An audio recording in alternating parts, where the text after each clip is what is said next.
हुए और पूरे हिंदुस्तान का दिल ऐसा है जैसे टूट गया हो। उम्मीद बहुत ज्यादा थी क्योंकि भारत की टीम जिस तरह खेलकर वर्ल्ड कप फाइनल में आई कि तीसरा वर्ल्ड कप भारत आ रहा है, बल्कि भारत में ही रह जाएगा।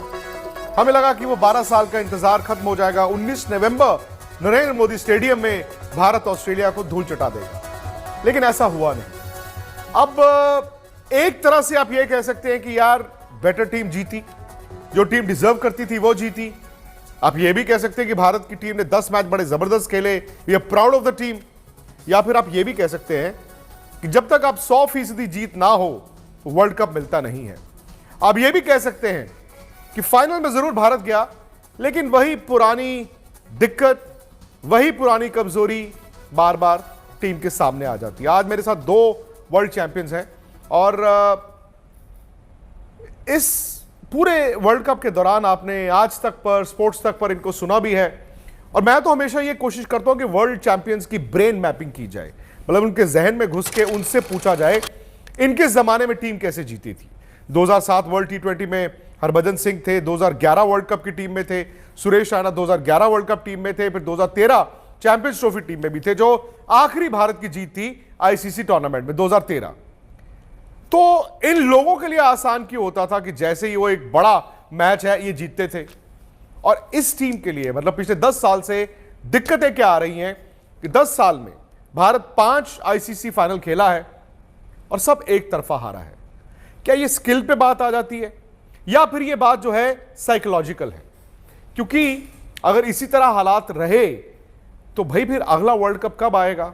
क्या उसमें भी ऐसे ही होगा कि आप इतनी नजदीक जाएंगे, हाथ लगा के वापस आ जाएंगे? सुरेश, मैं जानता हूं कि एक क्रिकेटर के नाते आपका दिल शायद फैन से ज्यादा टूटा हो, लेकिन ये हुआ क्या कल? तो सीखना पड़ेगा हमको कि कैसे किस तरीके से करें। बस एक स्टेप अवे रहते हैं। जिस तरीके से हम खेलते हैं 2014 में, मुझे याद है जब वर्ल्ड कप हम फाइनल हारे थे उधर श्रीलंका में, काफ़ी टाइम हताश रही थी हमारी टीम। उसके 2015 में हम वर्ल्ड कप जब गए थे खेलने उधर ऑस्ट्रेलिया, वहाँ पर हम 2015 में जब हारे उधर सेमीफाइनल से, मतलब बैक टू बैक हुआ काफ़ी उस टाइम पे। तो मुझे लगता है कि थोड़ा सा प्रेशर को हैंडल करना आना चाहिए प्लेयर्स को, और जो स्टेज में रहना है उसमें प्रेजेंट में रहना बहुत ज़रूरी है।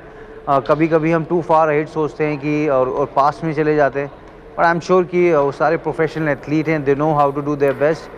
बट मुझे लगता है कि थोड़ा एड्रेस होगा, किस तरीके से बात करेंगे मैनेजमेंट। रोहित शर्मा बिल्कुल एक एस्ट्यूट लीडर रहे हैं पूरे टूर्नामेंट में, बहुत अच्छी कप्तानी उन्होंने करी है। लेकिन आने वाले टाइम में कौन वो वर्ल्ड कप खेलेगा 2020, कौन वो 50 ओवर का वर्ल्ड कप करेगा, आपको आइडेंटिफाई करने पड़ेंगे प्लेयर्स किन में वो ताकत है जो प्रेशर को हैंडल कर सकते हैं। अभी इतना डोमेस्टिक सीजन होने वाला है तो बहुत सारे सवाल होंगे सिलेक्टर्स के पास भी, कप्तान और कोच के पास भी। बजू, ऐसा नहीं है कि आपकी 2011 की टीम पर दबाव नहीं था। आप 7 में तो पहले दौर में टीम हार गई थी, 3 में फाइनल खेल के हारी थी, लेकिन क्या हुआ कि वो जो दिक्कतें थी उसको आप लोगों ने मतलब उसको ठीक किया।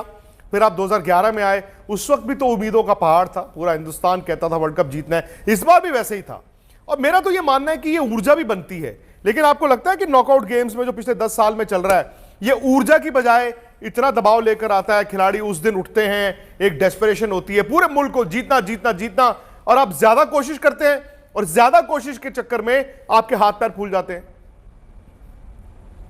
देखिए, 2 चीजें हो सकती है उसमें। एक तो दबाव जो है वो आपको या तो बेस्ट बनाता है या फिर थोड़ा आपको दबा देता है, तो आपका जो बेस्ट है वो निकल नहीं पाता है। तो हमने सर्टनली देखा है कि इंडिया टीम ने डोमिनेट किया पूरे इस वर्ल्ड कप में, किसी भी टीम को सामने खड़े नहीं होने दिए। बट जब फाइनल आया तो फिर वो बड़ा मैच, जब रोहित जब तक खेल रहे थे मुझे लगा नहीं कि टीम किसी भी तरीके से किसी दबाव में है।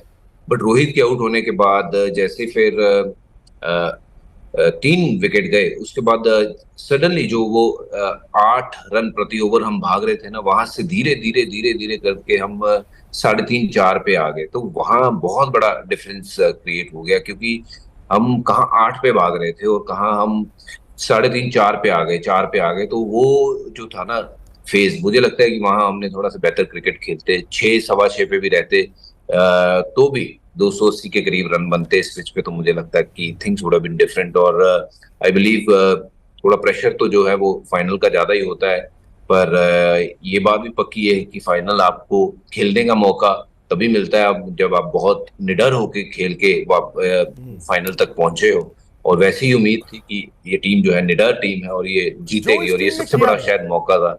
और ऑफ कोर्स हमसे ज्यादा जो है वो प्लेयर निराश होंगे, प्लेयर के मन में बहुत दुख होगा, बहुत उदास होंगे।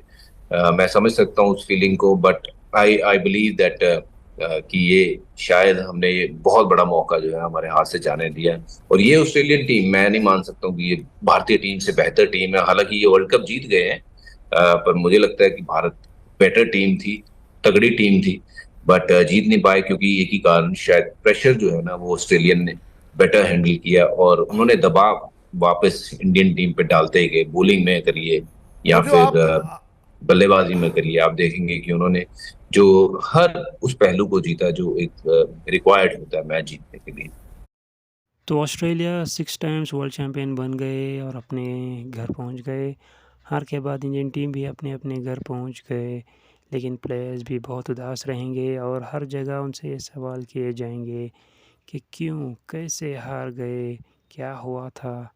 हरभजन सिंह और सुरेश रैना जो 2011 और उससे पहले के वर्ल्ड चैम्पियंस रहे हैं, ने अपनी अपनी बात रखी कि क्या बीतती है प्लेयर्स के साथ। तो अभी best of luck India for the next series. आप सुन रहे थे विक्रांत गुप्ता स्पोर्ट्स टेक का स्टेटमेंट। ऐसे ही वीडियोस के लिए हमारे स्पोर्ट्स न्यूज़ जोन चैनल को सब्सक्राइब कीजिए, बेल आइकन प्रेस कीजिए। मिलते हैं अगले वीडियो में, देखने के लिए शुक्रिया। Thank you very much.